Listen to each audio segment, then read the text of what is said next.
Na aula de hoje, vamos estudar um pouquinho a continuação, né, do nosso livro dos Espíritos. Vocês assistiram a aula passada? Eu que dei, hein? Então, volta lá se não assistiu. Bom, dando continuidade, né, ao que a gente falou, a gente vai falar sobre, obviamente, dos Espíritos, né? Mas vamos fazer a nossa prece rapidinho antes de começar? Pensar em Jesus, agradecendo sempre a oportunidade de estudo, a oportunidade de aprendizado. Jesus te agradece as bênçãos, o amparo, a vibração, o auxílio nesse momento. E continue, Jesus, nos ajudando, que nós somos assim eternos pedintes e que pedimos mesmo, né, que nos auxilie hoje e sempre. E agradecendo sempre essa oportunidade de mais um estudo. Que assim possa ser, graças a Deus. Então, vamos lá, gente. Eu separei algumas perguntas que achei bacanas aí pra gente. Então, para começar, o primeiro assunto de hoje são as relações além-túmulo. Então, o que significa isso, gente? Relações além-túmulo. São as relações espirituais, né? Então, as relações, assim, da nossa vida depois do nosso desencarne, tá? Então, a primeira pergunta que eu selecionei pra gente foi a seguinte. O poder e a consideração de quem um homem gozou na Terra lhe dão a supremacia no mundo dos espíritos. O que significa isso, gente? Então, a pessoa que aqui na Terra teve uma vida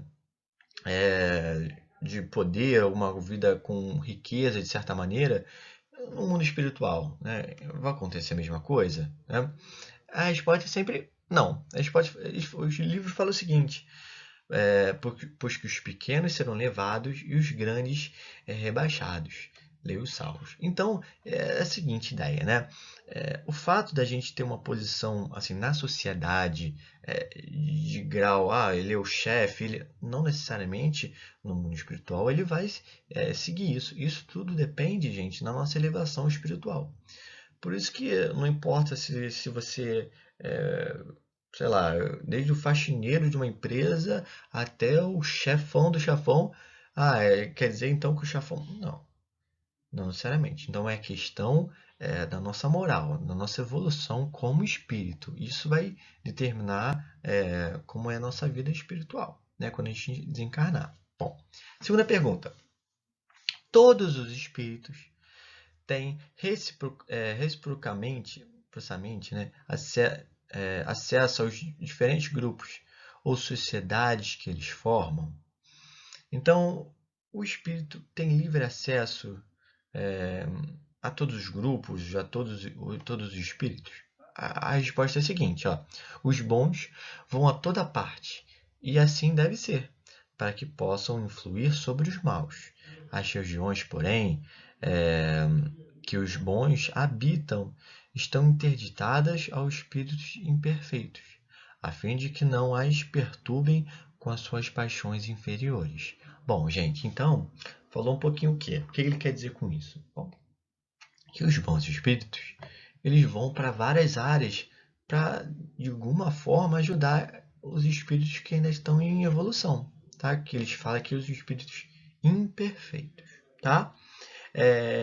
E os maus espíritos, esses imperfeitos, não podem ir a certas áreas para que a vibração aquela região não seja afetada. Deu para entender, gente? Bom, outra pergunta. Por que os espíritos inferiores se comprazem em nos induzir ao mal?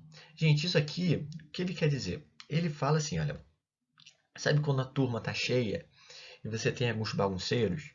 Sabe aquele bagunceiro que fica te atiçando assim? Vai lá, faz isso, conversa aqui. Ele fica te deixando, falando para você fazer aquilo, fazer, sabe? Cutucando você.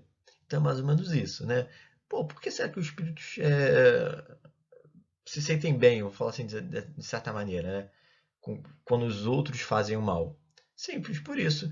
Porque eles querem que os outros fiquem na situação que eles estão, né? Aquela situação difícil, aquela situação complicada. Ele não quer que você evolua, não quer que você cresça, certo? Por isso que ele vai ficar ali, te atiçando, falar, não faz isso, não faz isso, faz isso, faz isso, sabe?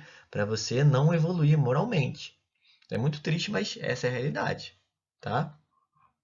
Então, seguindo ao nosso estudo, mais duas perguntinhas dessa primeira parte, tá? Que eu separei para a gente. Como se comunicam entre si os espíritos? Então, isso é uma pergunta que a gente fica pensando, né, de curiosidade. Poxa, como eles se comunicam, né? Será que é como a gente? Olha, gente, vamos lá.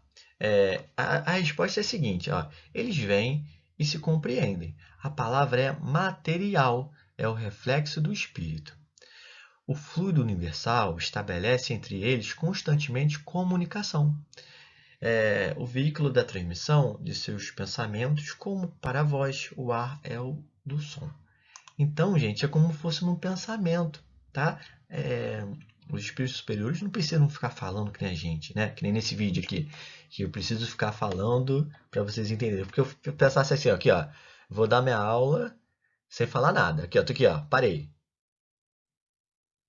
Entenderam o que eu falei? Claro que não. Porque o quê? Eu tenho que falar com a boca, não sou doido, né? Então, é, essa coisa da gente material, claro que a gente tem que falar, não tem como. Mas espiritual é diferente, tá bom? Seguindo então o nosso estudo, a gente, assim, essa segunda parte fala um pouquinho das relações de simpatia, de empatia entre os espíritos, tá? Então, a primeira pergunta: alimentam o ódio entre si os espíritos? Então, olha só, os espíritos, a pessoa morreu, tá lá, espiritual, o espírito, né? Eles têm um ódio entre si, alguma coisa assim, eles alimentam isso, né? A resposta foi o seguinte: só entre espíritos impuros há ódio. E são eles que insuflam nos homens a inimizade e as dificuldades, né? Então, é bem claro, né? Você acha que os espíritos que estão com um grau de evolução mais alto, eles vão conseguir, vão ter essa coisa de ódio? Não, né, gente? Claro que não. Isso é coisa de espírito que ainda está impuro, como ele fala, né? Está em evolução, tá? E, obviamente, que ele fala aqui, né? Assim, eles insuflam nos homens as inimizades. O que, que significa isso? Então, eles fazem com que a gente, né, aqui na Terra, fiquemos assim, como se fosse com os ódios uns aos outros, né? Que a gente vire inimigo um dos outros, né? Tudo que, de certa maneira, eles puderem para que a gente não ame, não respeite, não ajude o outro, esses espíritos estão aí para isso, tá? Outra pergunta: que sentimento anima depois da morte aqueles que quem fizemos mal neste mundo? Então, olha só, imagina, a gente fez uma coisa que não foi legal para outra pessoa, né? E aí, no plano espiritual, como é isso? A resposta é a seguinte, ó.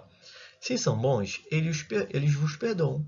Então, se for um espírito evoluído, gente, ó, deixou para lá, né? Já foi perdoado. Se maus, aí sim, é possível que guardem o ressentimento do mal. Então, gente, isso, se for mal, então se for um espírito imperfeito, ele pode guardar isso. E é importante lembrar que isso pode ser levado para vidas e vidas. Tanto que existe um livro específico, né, que vocês ainda vão ver, que é o livro do Céu e Inferno. Livro do Céu e Inferno. Que fala e conta, né, diversas histórias sobre diversos espíritos que passam por situações, muitas das vezes, assim, né, de vidas e vidas, que houve novo perdão, ou alguma coisa assim. Tá? Outra pergunta. As almas que devam, perdão, unir-se estão desde suas origens predestinadas a essa união e cada um de nós tem, em alguma parte do universo, sua metade, a que fatalmente um dia se reunirá? Então, vamos lá. A resposta é o quê? Não. Não há união particular e fatal de duas almas. A união que há é de todos os espíritos. Então, existe essa coisa de metade, né, no nosso universo? Aí ele fala assim, não, não. A união que a gente tem, é com todos os espíritos, tá? É claro que a gente há uma simpatia com um ou com os outros. Mas quanto maior o nosso grau de evolução, assim, eu posso falar assim, mais conectado a gente está com uns com os outros. Né? E ele continua assim, olha. Segundo a perfeição que tenho adquirido, quanto os mais perfeitos, tanto mais unidos. Não foi o que eu acabei de falar, quanto mais perfeitos, mais unidos. Da discórdia nascem todos os males dos humanos. Então, e da concórdia resulta na completa felicidade. Então, aquela coisa, né? Quanto mais evoluído a gente está, mais conectado, mais unidos nós estamos, né? Então é isso, gente. A gente então termina nosso estudo, né, nesse dia. Fiquem com bem. Ó, beijo grande no coração de vocês, tá, galera? Até a próxima aula. Fui! Valeu, gente!